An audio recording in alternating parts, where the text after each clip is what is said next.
Hello and welcome to smart learning.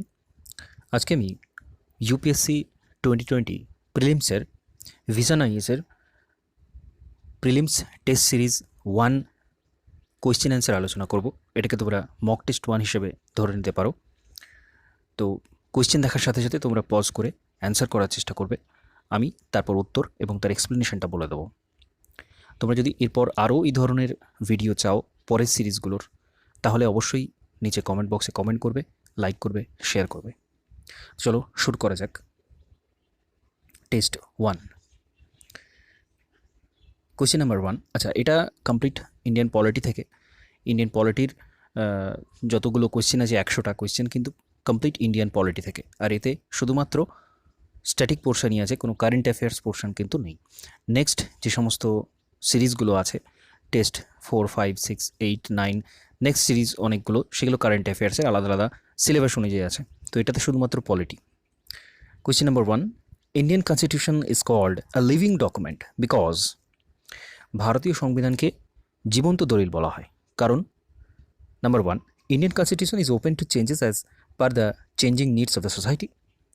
সমাজের যে প্রয়োজনীয়তা তার সাথে সাথে ভারতের সংবিধান পরিবর্তিত হয়েছে, পরিবর্তন করার জায়গা রয়েছে, open to changes.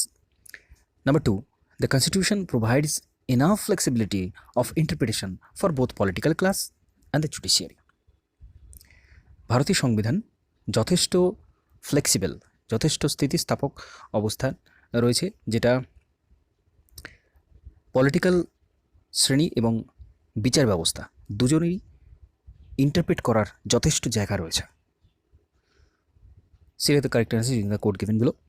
1 only, 2 only, both 1 and 2, neither 1 nor 2. তো এখানে যেটা উত্তর সেটা হবে অ্যান্সার সি, বোথ 1 অ্যান্ড 2 দুটোই কিন্তু কারেক্ট। কারণ ভারতীয় সংবিধানকে জীবন্ত কেন বলা হচ্ছে? জীবন্ত, যার মধ্যে পরিবর্তন আছে, যার বৃদ্ধি আছে, তাকে আমরা জীবন্ত বলতে পারি। তো ভারতীয় সংবিধান যেহেতু সময়ের সাথে সাথে পরিবর্তন হয়েছে, প্রচুর এর মধ্যে অ্যামেন্ডমেন্ট হয়েছে, অনেক কিছু সংযুক্ত হয়েছে, তাই জন্য এটাকে লিভিং ডকুমেন্ট বলা যেতে পারে। আর জুডিশিয়ারিও কিন্তু প্রচুর পরিমাণ এর ইন্টারপ্রিটেশন করেছে, নানানভাবে পরিবর্তন করেছে। আর পলিটিক্যাল ক্লাস এরাও কিন্তু শ্রেণী পাল্টেছে, অর্থাৎ পার্লামেন্টের কথা বলা হচ্ছে এখানে, যে পার্লামেন্টও কিন্তু বিভিন্ন আইন পরিবর্তন করে, অ্যামেন্ডমেন্ট করে সংবিধান পরিবর্তন করতে পারে। তো এভাবে কিন্তু দুটোই সঠিক উত্তর হয়ে যাচ্ছে। Number 2, which of the following functions are performed by the National Commission for Scheduled Caste? National commission for schedule কাস্টের যে সমস্ত ফাংশনসগুলো রয়েছে সেগুলো জানতে চাওয়া হয়েছে। ফাংশনসগুলো কি কাজ করে থাকে national commission for scheduled caste? Number 1, to inquire into specific complaints with respect to the deprivation of rights and safeguards of the scheduled caste. Inquire করে বিভিন্ন কমপ্লেন যেগুলো আসে শিডিউল কাস্টদের, তাদের রাইটসগুলো রক্ষা করার জন্য এরা কিন্তু ইনভেস্টিগেট করে থাকে, ইনকোয়ার করে থাকে। যে কমপ্লেনগুলো আসে যে এসসিদের স্বার্থ রক্ষিত হচ্ছে না, এরকম ধরনের যে সমস্ত কমপ্লেনগুলো আসে তার ইনকোয়ারির কাজটা কিন্তু করে থাকে। Number 2, to determine and increase আর decrease in quantum of reservation of scheduled caste in government jobs. এরা কি করে? ইনক্রিজ করে কিংবা ডিক্রিজ করে রিজার্ভেশনের ক্ষেত্রে, কতটা রিজার্ভেশন আর পাচ্ছে সেটা ইনক্রিজ কিংবা ডিক্রিজ করার ক্ষমতা এদের রয়েছে। অর্থাৎ সহজ কথায় যে এর মধ্যে কোনো ইনক্লুশন এক্সক্লুশন আসছে কিনা, তার মধ্যে কতটা রিজার্ভেশনের পরিমাণটা বাড়ছে সেটা কিন্তু এরা দেখে থাকে, এটা বলা হচ্ছে। নাম্বার 3তে বলা হচ্ছে to prepare and update the list of scheduled caste government employees and recommend their names for promotion through reserve quota. List update করা, অর্থাৎ শিডিউলের মধ্যে নতুন কোনো এসসি ক্লাস সংযুক্ত হবে কিনা সেই কাজটা এরা করে থাকে। রিজার্ভেশন কোটার মধ্যে নতুন কোনো কাস্ট আসবে কিনা, নতুন কোনো শ্রেণী আসবে কিনা সেটা এরা করে থাকে। Select the correct answer in the code given below. এখানে যে উত্তরটা হবে সেটা হচ্ছে number 1 only. National commission for scheduled caste এদের কাজ হচ্ছে ইনকোয়ার করা, যে সমস্ত কমপ্লেন আসে ইনকোয়ার করা। তো এখানে একটু বিষয়টা সম্বন্ধে জানতে হবে যে ন্যাশনাল কমিশন ফর শিডিউল কাস্টের মূল কাজটা কী। এরা এগুলো ইনকোয়ার করে, ইনভেস্টিগেট করে। এছাড়া প্রত্যেক বছর, সারা বছরে এই শিডিউল কাস্টদের এদের পজিশন কী হলো এই সম্বন্ধে রিপোর্ট প্রেসিডেন্টের কাছে কিন্তু এরা জমা দেয়। তো এরকম বিভিন্ন কাজ এরা করে থাকে। আর এই যে ইনক্লুশন এক্সক্লুশনের ব্যাপারটা, এটা কিন্তু শুধুমাত্র ন্যাশনাল কমিশন ফর শিডিউল কাস্টের হাতে নেই। এটা অনেক প্রসেসিংয়ের মধ্যে দিয়ে আসে, এত সহজ নয়। একটা শ্রেণীকে শিডিউল কাস্টের মধ্যে অন্তর্ভুক্তকরণ সেটা এত সহজ নয়। তো এই যে কাজটা এটা করে থাকে কিন্তু মিনিস্ট্রি অফ হোম অ্যাফেয়ার্স আর department of personnel and training. তো এই যে পরিবর্তনটা, বিভিন্ন পরিবর্তনটা এটা করে থাকে এরা। আর প্রমোশন, শিডিউল কাস্ট, এই যে প্রমোশনের ব্যাপারটা আসছে, সেখানেও কিন্তু department of personnel and training এই কাজটা করে থাকে। আর আর্টিকেল 341(2) এরা কিন্তু এই ইনক্লুশনের ব্যাপারটা দেখে থাকে, যেখানে কি হয়, রেজিস্ট্রার জেনারেল অফ ইন্ডিয়া আর national commission for scheduled caste এদের যারা সদস্য রয়েছেন তারা সম্পূর্ণভাবে তাদের এগ্রি হলে তবে কিন্তু পার্লামেন্টে বিল এনে পরিবর্তন করে তবে কিন্তু ইনক্লুশনের ব্যাপারটা হয়। তো অনেক কিছু প্রসেসিংয়ের মধ্যে দিয়ে যেতে হয়। সুতরাং national commission for scheduled caste এরা কিন্তু এই কাজটা করে থাকে। এই বাকি অংশগুলো কিন্তু এই দুটো উত্তর হবে না। Next, the directive principle of state policy under the constitution of India prescribe. DPSP কি প্রেসক্রাইব করছে? Number 1, certain policies that the government should adopt. Government কী কী পলিসি অ্যাডপ্ট করবে, কী কী পলিসি নেবে সেটা। Number 2, the goals and objective that we as a society should adopt. একটা সমাজ হিসেবে আমাদের কী কী উদ্দেশ্য থাকবে, কী কী লক্ষ্য থাকবে সেইগুলো। Certain rights that individual should enjoy apart from the fundamental rights. Fundamental rights ছাড়াও ব্যক্তি আর কী কী স্বাধীনতা ভোগ করবেন, আর কী কী অধিকার ভোগ করবেন সেইগুলো বলা থাকে। তো এখানে কোনটা উত্তর হবে? অপশানগুলো দেয়া আছে, এখানে উত্তর হচ্ছে অপশান ডি উত্তর হবে, অর্থাৎ 1, 2, 3 তিনটেই সঠিক। তিনটে কেন সঠিক? কারণ আমরা জানি বিভিন্ন ডিপিএসপি যে আর্টিকেলগুলো রয়েছে সেটা রাষ্ট্রকে নির্দেশ দেয় যে বিভিন্ন পলিসি যাতে রাষ্ট্র গ্রহণ করতে পারে, বিভিন্ন পলিসি সেই অনুযায়ী আইন তৈরি করে গভর্নমেন্ট মানুষের ওয়েলফেয়ারের জন্য। আর সোসাইটির কী লক্ষ্য থাকবে সেটাও কিন্তু এতে বলা থাকে, ডাইরেক্টিভ প্রিন্সিপাল, কারণ সোসাইটিকে উন্নত করাই মূল লক্ষ্য। সুতরাং এটা উত্তর হবে। আর ফান্ডামেন্টাল রাইটস ছাড়াও আরও কী কী রাইটস ভোগ করে থাকে, এখানে কিন্তু বিভিন্ন বর্গের মানুষদের কিন্তু বিভিন্ন রাইটসদের কথা বলা হয়েছে। এখানে বিভিন্ন মহিলাদের কথা বলা হয়েছে, তাদের সাথে কীভাবে ট্রিট করতে হবে, তাদেরকে বিভিন্ন সুযোগ সুবিধা দিতে হবে সেইগুলো বলা হয়েছে। শিশুদের ক্ষেত্রে বলা হয়েছে যে প্রথমে বলা ছিল 6 বছরের জন্য 6 থেকে 6 বছর পর্যন্ত বাধ্যতামূলক শিক্ষা, পরবর্তীকালে কিন্তু সেটা 14 বছর পর্যন্ত বাধ্যতামূলক শিক্ষা করা হয়, যেটা 2002 অ্যামেন্ডমেন্টে সেটাও কিন্তু ডিপিএসপিতে যুক্ত হয় এবং ফান্ডামেন্টাল রাইটসেও যুক্ত হয়।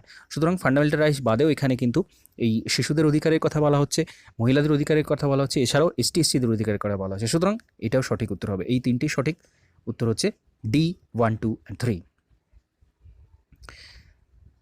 Next, consider the following statement regarding federation in India.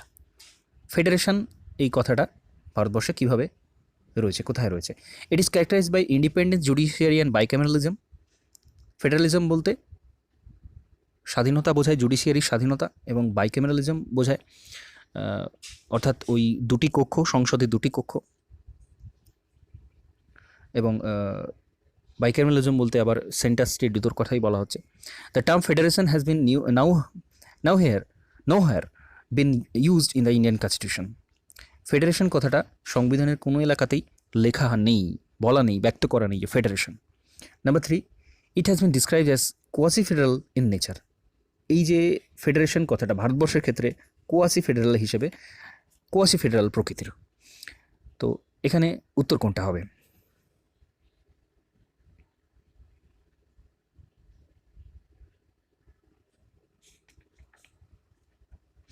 এখানে উত্তর হয়ে যাবে অপশান এ, 1, 2 and 3 তিনটেই ঠিক। কারণ এইটা জুডিশিয়ারির স্বাধীনতার কথা বলে, বাইক্যামেরালিজমের কথা বলে, আর কি বলে, federation has been know where bin used in Indian constitution. ভারতের সংবিধানে কোথাও ফেডারেশন কথাটা কিন্তু লেখা নেই, ফেডারেশন কথাটা কোথাও উল্লেখ করা নেই, এটাও সঠিক।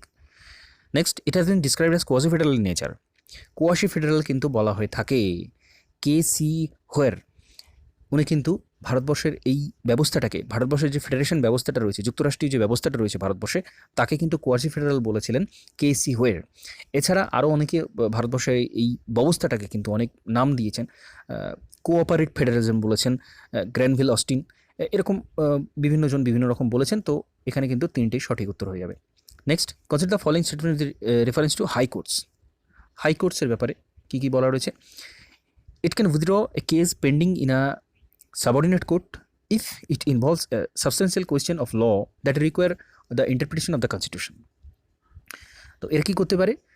বিভিন্ন যে এই সাবঅর্ডিনেট কোর্ট আছে সেখানে বিভিন্ন কেস যদি পেন্ডিং থাকে এবং সেক্ষেত্রে যদি সংবিধানকে ইন্টারপ্রিট করার প্রয়োজন হয়, অর্থাৎ সেই কেসটা যদি সংবিধানের সাথে সম্পর্কিত হয়, সংবিধানকে ইন্টারপ্রিট করতে হবে, ব্যাখ্যা করতে হবে, তাহলে সেই কেসটা উইথড্র করে নিতে পারে হাইকোর্ট।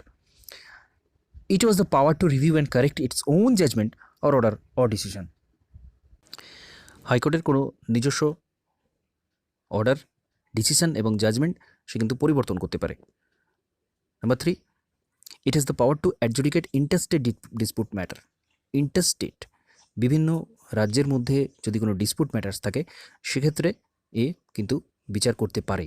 এই তিনটে স্টেটমেন্ট দেওয়া রয়েছে হাইকোর্টের ক্ষেত্রে। কোনটা সঠিক?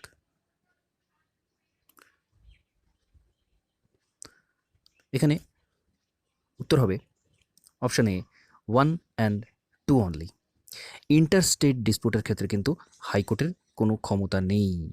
তো এটা আমাদের মনে রাখতে হবে, এই দুটো কিন্তু সঠিক। Next, number 6, the right enlisted under the rights to freedom of religion can be restricted on the grounds of.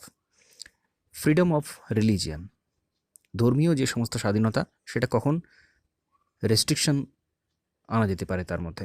Number 1, public অর্ডারের জন্য, হেলথের জন্য, মরালিটির জন্য। এক্ষেত্রে সঠিক উত্তর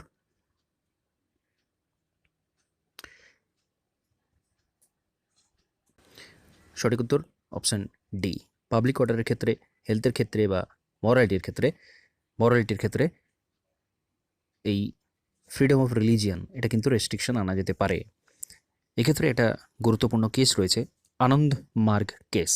সেখানে তাণ্ডব ড্যান্স, তাণ্ডব এই যে নৃত্য, এই পারফরমেন্সটাকে আনকনস্টিটিউশনাল ব্যাখ্যা দেওয়া হচ্ছে এবং এই রিলিজিয়াস প্র্যাকটিস এটা একটা। তো সেক্ষেত্রে বলা হচ্ছে যে এই পাবলিক অর্ডার মেনটেনের জন্য বা হেলথ ইস্যু যদি কিছু থাকে বা মরালিটির যদি কোনো বিষয় থাকে, সেক্ষেত্রে কিন্তু সুপ্রিম কোর্ট বা তাদেরকে এক্ষেত্রে কিন্তু রেস্ট্রিকশন আনতে পারে। সেটা কিন্তু আর্টিকেল 25 অনুযায়ী কিন্তু কাজ করবে না, স্বাধীনতা কিন্তু সেখানে পাবে না। তো নেক্সট,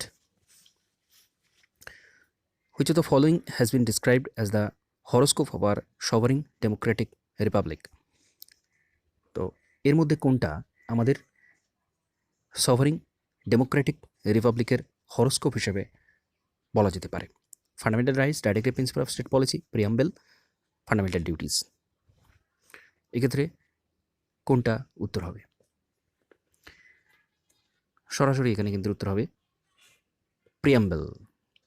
কারণ আমরা জানি প্রিয়াম্বেলে এই সভারিং ডেমোক্রেটিক রিপাবলিক এই কথাগুলো কিন্তু প্রিয়াম্বেলেই বলা রয়েছে এবং প্রিয়াম্বেলকে কিন্তু identity card of the constitution বলা হচ্ছে। মূল যে দর্শন, আমাদের সংবিধানের মূল যে দর্শন, সেটা কিন্তু প্রিয়াম্বেলেই রয়েছে এবং প্রিয়াম্বেলে এই শব্দগুলো কিন্তু আসছে। সুতরাং এখানে সরাসরি উত্তর হয়ে যাবে option C. Next, article 20 of the Indian Constitution grants protection against self-incrimination. However, this protection does not extend to. তো আর্টিকেল 20 এর মধ্যে সেলফ ইনক্রিমিনেশনের এগেনস্টে প্রোটেকশন দেওয়া আছে, অর্থাৎ কেউ যদি আত্ম অভিযুক্ত করে, অর্থাৎ স্ব অভিযুক্ত করে, নিজেই নিজেকে অভিযুক্ত করে, সেক্ষেত্রে কিন্তু এক্ষেত্রে প্রোটেকশন দেওয়া আছে। কোন কোন ক্ষেত্রে সেটা এক্সটেন্ডেড নয়, কোন কোন ক্ষেত্রে সেটা কার্যকরী হচ্ছে না। তো এখানে তিনটে oral evidence, production of medical object আর ব্লাড স্পেসিমেনের কথা বলা আছে। এখানে উত্তর হবে option C 2 and 3 only. Oral এভিডেন্সের ক্ষেত্রে কিন্তু এটা কার্যকরী হচ্ছে না। বাকি এই দুটো ক্ষেত্রে কিন্তু এটা কার্যকরী হচ্ছে, এটা আর্টিকেল 20 ক্ষেত্রে বলা রয়েছে। Next, the power of the state to make any provision for the reservation of post in favor of any backward class of citizen in the service under the state is constitutionally protected under state পিছিয়ে পড়া শ্রেণীদের জন্য বিভিন্ন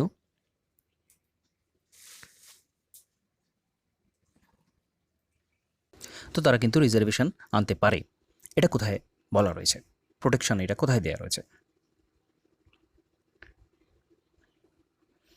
তো সরাসরি এখানে কিন্তু উত্তর হয়ে যাবে রাইট টু ইকুয়ালিটি, অর্থাৎ সাম্যের অধিকার। ফান্ডামেন্টাল রাইটসের মধ্যে যে সাম্যের অধিকার দেওয়া রয়েছে সেখানে কিন্তু এই অংশটা সরাসরি বলা আছে আর্টিকেল 16-এ। সুতরাং এটা উত্তর হয়ে যাবে। Next, consider the following statement regarding article 33 of the Indian constitution. Article 33 অনুযায়ী কী কী বলা রয়েছে? The power to make laws under article 33 is conferred only on parliament and not on the state legislature. এটা শুধুমাত্র পার্লামেন্টকে ক্ষমতা দেয়, স্টেট লেজিসলেচারকে ক্ষমতা দেয় না। Number 2, the laws made under article 33 can not be challenge in any court for violation of any of the fundamental rights. Article 33 অনুযায়ী যদি কোনো আইন তৈরি হয় সেটা ফান্ডামেন্টাল রাইটসের ভায়োলেশন হিসেবে আইন তৈরি হয়েছে, এটা কিন্তু কোর্টে বলা যাবে না বা সেক্ষেত্রে চ্যালেঞ্জ করা যাবে না কোর্টকে। Number 3, laws made under article 33 cover only combatant employees and officers of arm forces. তো আর্টিকেল 30 দিয়ে শুধুমাত্র যারা এমপ্লয়ি রয়েছেন, কমব্যাটে এমপ্লয়ি রয়েছেন এবং অফিসার রয়েছেন আর্ম ফোর্সে, অর্থাৎ মিলিটারি ফোর্সের কথা বলা হচ্ছে এখানে পুরোটাই, যে আর্টিকেল 33 ক্ষেত্রে সেটা শুধুমাত্র তাদের ক্ষেত্রে কাজ হয়, অন্য কোনো ক্ষেত্রে নয়। তো এখানে সঠিক উত্তর কোনটা হবে?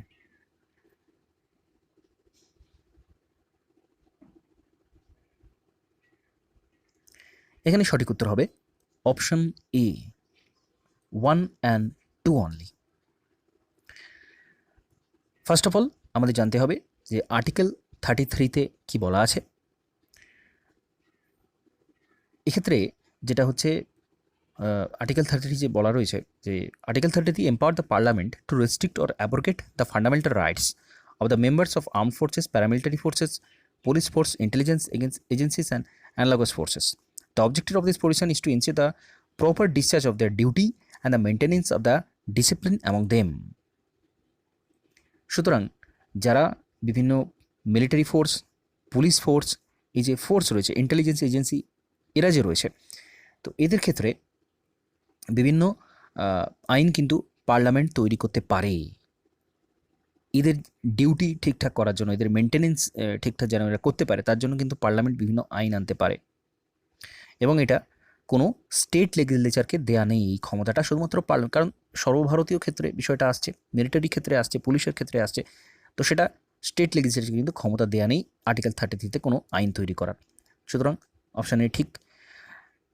এটা কিন্তু কোনো কোর্টে চ্যালেঞ্জ করা যায় না, যে ফান্ডামেন্টাল রাইটসের ভায়োলেশন বলে কোনো কোর্টে এটা কিন্তু চ্যালেঞ্জ করা যায় না।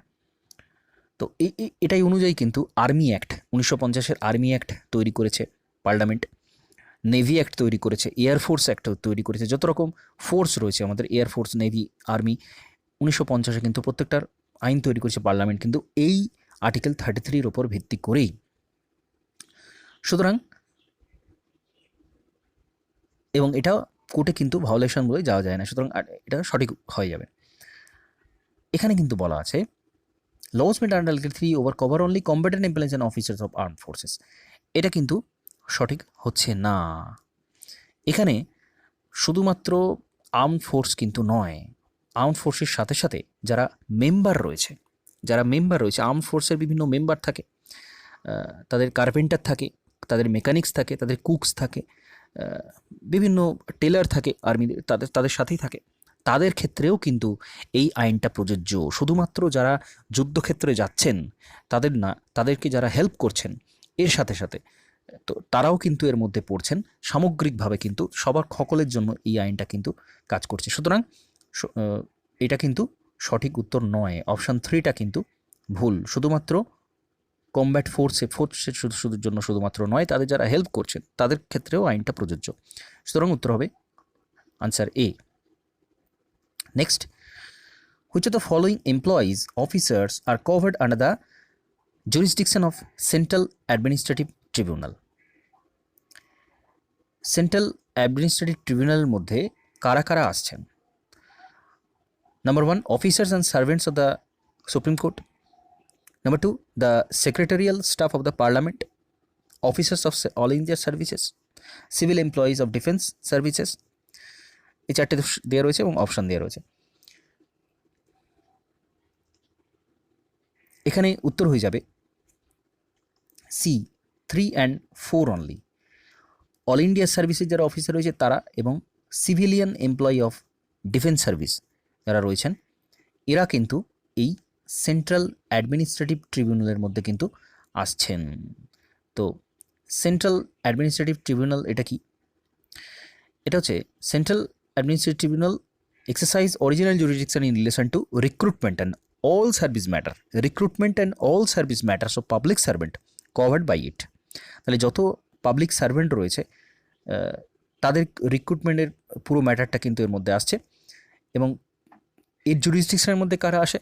অল ইন্ডিয়া সার্ভিস আসে, সেন্ট্রাল সিভিল সার্ভিস আসে, civil post under the central and civilian employee of defence service এটা কিন্তু আসে। তাহলে 3 আর 4 সরাসরি সঠিক উত্তর হয়ে যাচ্ছে। তো member of defence force, officer, servant of Supreme Court and the secretarial staff of the Parliament are not covered by it। শুধুমাত্র কিন্তু যারা সিভিল সার্ভিসের ক্ষেত্রে আছেন এবং ডিফেন্স সার্ভিসের ক্ষেত্রে আছেন তাদেরকেই এর মধ্যে অন্তর্ভুক্ত করা হচ্ছে, এই সেন্ট্রাল অ্যাডমিনিস্ট্রেটিভ ট্রিবিউনালের মধ্যে অন্তর্ভুক্ত করা হচ্ছে। বাকিরা অর্থাৎ এই সুপ্রিম কোর্টের যারা সার্ভেন্ট রয়েছেন বা পার্লামেন্টের স্টাফ, সেক্রেটারিয়াল স্টাফ যারা রয়েছেন তারা কিন্তু আসছেন না সেন্ট্রাল অ্যাডমিনিস্ট্রেটিভ ট্রিবিউনালের মধ্যে। সুতরাং সঠিক উত্তর হবে 3 আর 4 only, option C। Next, if a national emergency is declared on the ground of armed rebellion, যখন আর্ম রেবেলিয়নের ক্ষেত্রে ন্যাশনাল এমার্জেন্সি ডিক্লেয়ার হয় সেক্ষেত্রে number 1, fundamental rights under article 19 are automatically suspended. Number 2, president can suspend the right to move the court for the enforcement of fundamental right. Number 3, the enforcement of the fundamental rights guaranteed by Article 21 and 22 cannot be suspended। এখানে option আছে 1 and 3 only, 2 only, 2 and 3 only, 1, 2 and 3। তো এখানে উত্তর হয়ে যাবে option C, 2 and 3 only। কেন? কারণ number 1-এ বলা আছে fundamental rights under article 19 are automatically suspended. Arm রেবেলিয়নের সময় আর্টিকেল 19 অটোমেটিক সাসপেন্ড হয়ে যায়। এটা কিন্তু সঠিক নয়, কারণ আর্ম রেবেলিয়নের ক্ষেত্রে এটা হয় না। এটা অন্যান্য ন্যাশনাল এমার্জেন্সির ক্ষেত্রে আর্টিকেল 19 সাসপেন্ড হয়ে যায়, কিন্তু আর্ম রেবেলিয়নের ক্ষেত্রে হয় না। এই নিয়মটা 44তম সংবিধান সংশোধনীতে কিন্তু আনা হয়েছে, যেখানে বলা হচ্ছে the 6 fundamental rights under article 19 can be suspended only when the national emergency is declared on the ground of war or external aggression. যুদ্ধ অথবা বহিরাগত শত্রুর যে অ্যাগ্রেশন সেক্ষেত্রে এই আর্টিকেল 19টা সাসপেন্ড হতে পারে, কিন্তু অন্যান্য ক্ষেত্রে যেমন আর্ম রেবেলিয়নের ক্ষেত্রে কিন্তু আর্টিকেল 19 সাসপেন্ড হচ্ছে না। খুব important point. Number 2, president can suspend the right to move the court for the enforcement of fundamental rights. President কিন্তু কোর্টে যাওয়া, ফান্ডামেন্টাল রাইটস চালু করার জন্য কোর্টে যাওয়া বন্ধ করে দিতে পারেন। কোনো ফান্ডামেন্টাল রাইটসকে চালু করার জন্য কেউ কোর্টে যেতে পারবে না এই এমার্জেন্সির সময়। নাম্বার 3 বলা হচ্ছে the enforcement of the fundamental rights guaranteed by the article 21 and 22 can not be suspended. তো এটাও কিন্তু সঠিক। সব সময়তেই কিন্তু আর্টিকেল 21 এবং 22 অর্থাৎ আর্টিকেল 21 এবং 22 এই যে দুটো গুরুত্বপূর্ণ আর্টিকেল, এক্ষেত্রে কিন্তু কোনো অবস্থাতেই কিন্তু সাসপেন্ড হয় না। আমরা জানি এটা কিন্তু অন্যান্য ন্যাশনাল এমার্জেন্সির ক্ষেত্রেও সাসপেন্ড হয় না। সুতরাং 2 and 3। Next, right to contest election to a panchayat in India is a option A constitutional right, option B statutory right, legal right or fundamental right. তো ভোটে দাঁড়ানোর অধিকার কী ধরনের অধিকার? ফান্ডামেন্টাল রাইটস হবে না, তো এটা স্ট্যাচুটরি রাইটস নয়, কারণ এরকম কোনো আইন করে তৈরি করা হয়নি, পার্লামেন্টের কোনো আইন করা হয়নি। লিগ্যাল রাইট হতে পারে অথবা কনস্টিটিউশনাল রাইট হতে পারে। তো এক্ষেত্রে আমাদের ওই সুপ্রিম কোর্টের একটা জাজমেন্ট সেটা আমাদের মনে রাখতে হবে। সেটা হচ্ছে 2003-এ ওই রিপ্রেজেন্টেশন অফ পিপল অ্যাক্ট 1951 অনুযায়ী, রিপ্রেজেন্টেশন অফ পিপল অ্যাক্ট 1951 অর্থাৎ এই যারা ভোটে দাঁড়াবেন সেক্ষেত্রে যে আইন তৈরি করা হয়েছিল 1951 সালে, representation of the people act, very very important আইন, in Javed and other versus state of Haryana and others, Javed and others versus state of Haryana and other, এই কেসটাতে সুপ্রিম কোর্ট বলছে right to contest an election is neither a fundamental right nor a common law right. সুতরাং ল right, legal right কিন্তু এটাকে বলা যাচ্ছে না।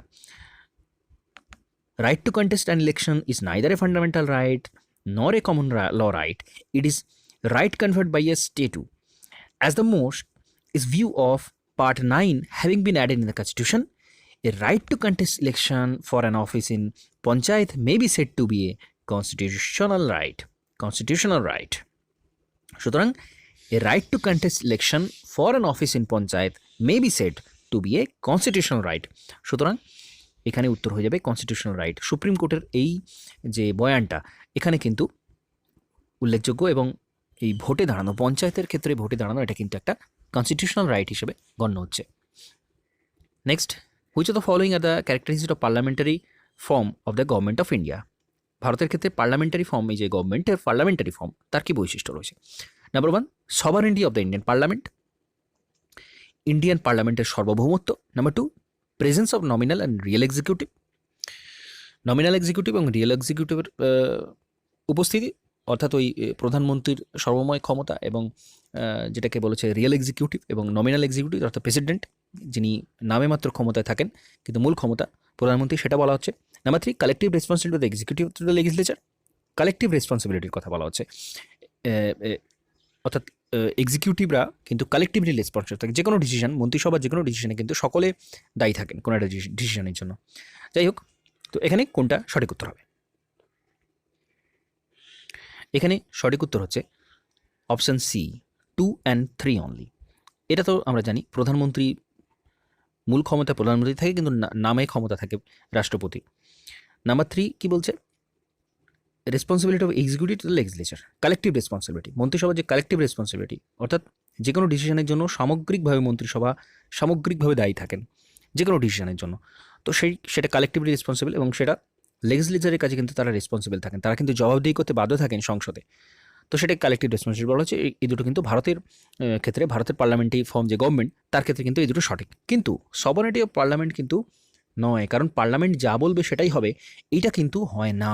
Judicial review আছে, পার্লামেন্টের প্রচুর ক্ষমতা আছে, পার্লামেন্ট সংবিধান সংশোধন করতে পারে, সব কিছু পারে, কিন্তু সেটা জুডিশিয়াল রিভিউর আন্ডারে, অর্থাৎ বিচার ব্যবস্থার আন্ডারে কিন্তু থাকছে। পার্লামেন্টের ক্ষমতা সম্পূর্ণভাবে 100% কিন্তু সভারেন নয়। সুতরাং এই নাম্বার 1 কিন্তু এখানে হবে না, উত্তর হবে 2 এবং 3। Next, consider the following statement regarding election commission. তো ইলেকশন কমিশনের বিষয়ে কতগুলো স্টেটমেন্ট দেওয়া আছে। Number 1, constitution has prescribed qualification and terms of the members of the election commission.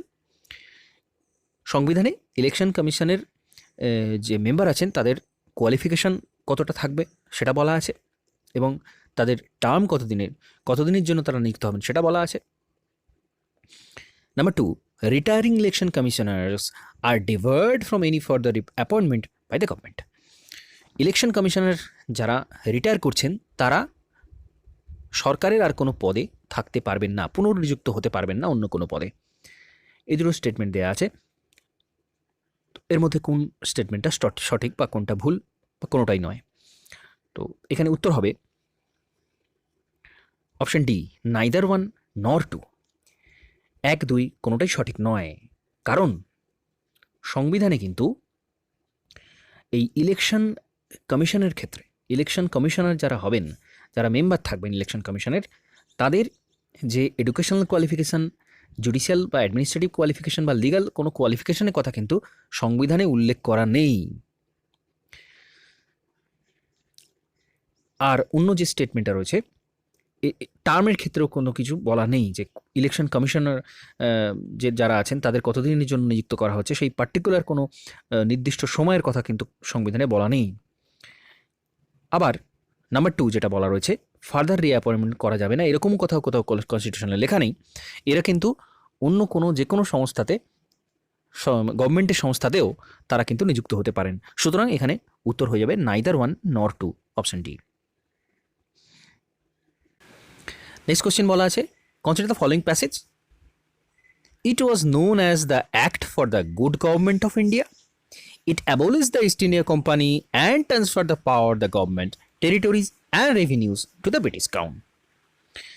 এটা good government of India act নামে পরিচিত এই আইনটা, এবং এটা ইস্ট ইন্ডিয়া কোম্পানির শাসন অবসান ঘটাচ্ছে এবং পাওয়ারটা ট্রান্সফার করে চলে যাচ্ছে ব্রিটিশ ক্রাউনের হাতে। সমস্ত টেরিটরির দায়িত্ব, রেভিনিউ যেগুলো আসবে তার দায়িত্ব সামগ্রিকভাবে চলে যাচ্ছে ব্রিটিশ ক্রাউনের হাতে। এটা কোন আইনের কথা বলা হচ্ছে?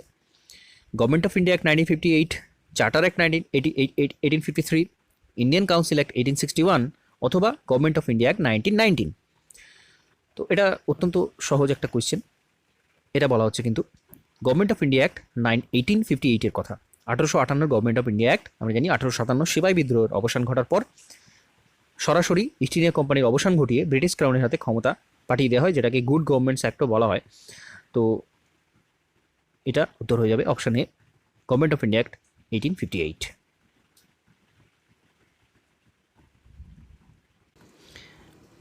Right to freedom of religion under the Indian constitution provides that. Right to freedom রিলিজনে বলা রয়েছে, 1. A person cannot be forced to attend religious instruction in a state recognized educational institution. একটা স্টেট রেকগনাইজ যে সমস্ত educational institution রয়েছে, যে সমস্ত শিক্ষালয় রয়েছে, স্টেট রেকগনাইজ কিন্তু মনে রাখতে হবে, যেগুলো স্টেট রেকগনাইজ, সেক্ষেত্রে কোনো পার্সনকে ফোর্স করা যায় না, জোর করা যায় না কোনো রিলিজিয়াস ইনস্ট্রাকশনে অংশগ্রহণ করার জন্য, কোনো ধর্মীয় ক্ষেত্রে অংশগ্রহণ করার জন্য তাকে জোর করা যায় না। Number 2, a fee or tax can not be levied by government on religious endowments and pilgrims. পিলগ্রিমের ক্ষেত্রে যে সমস্ত তীর্থযাত্রা হয় বা রিলিজিয়াস এন্ডোমেন্ট যদি কোনো কিছু হয়ে থাকে, সেক্ষেত্রে কোনো ফি অথবা ট্যাক্স লেভি করা যায় না, কোনো ট্যাক্স বা ফি নেওয়া যায় না রিলিজিয়াস এন্ডোমেন্ট অথবা পিলগ্রিমের ক্ষেত্রে। তো এক্ষেত্রে সঠিক উত্তর কোনটা? 1 only, 2 only, both 1 and 2, neither 1 not 2। তো এখানে উত্তর হয়ে যাবে অপশন এ, 1 only। খুব গুরুত্বপূর্ণ, খুব ইন্টারেস্টিং একটা প্রশ্ন এখানে দেওয়া রয়েছে। সেটা হচ্ছে আর্টিকেল 28-এ কিন্তু বলা রয়েছে এরকম যে স্টেট রেকগনাইজ যে সমস্ত এডুকেশন ইনস্টিটিউশন আছে, সেখানে কোনো মানুষকে কাউকে রিলিজিয়াস ইনস্ট্রাকশানে কিন্তু অংশগ্রহণ করতে বাধ্য করা যায় না। আবার আর্টিকেল 27-এ বলা রয়েছে যে কোনো ধর্মীয় ক্ষেত্রে এগুলো কিন্তু কোনো ট্যাক্স নেওয়া যাবে না, কিন্তু এখানে একটা শব্দ দেয়া রয়েছে ফি। শুধুমাত্র ট্যাক্সের কথা যদি বলা হতো তাহলে কিন্তু এটাও সঠিক হয়ে যেত, কারণ ট্যাক্স কিন্তু নেওয়া যায় না, কিন্তু ফি নেওয়া যায়। কারণ কোনো মেনটেনেন্স খরচা হতে পারে, সেফটির জন্য এখানে যদি ওই ধরা যাক একটা বড় তীর্থক্ষেত্র, একটা বড় মেলা হচ্ছে, সেখানে তাদের সেফটির জন্য সেখান থেকে কিন্তু ফি নেওয়া যেতে পারে। তো সেই ফি এর কথা এখানে উল্লেখ করা আছে। সুতরাং এই স্টেটমেন্টটা শুধুমাত্র ভুল হয়ে যাচ্ছে, ফি কথাটা বলা আছে বলে। ট্যাক্স, শুধুমাত্র ট্যাক্স কিন্তু নেওয়া যায় না, কিন্তু ফি নেওয়া যায়। তো ভেরি ভেরি ইম্পর্ট্যান্ট, এই জায়গাটা মনে রাখতে হবে।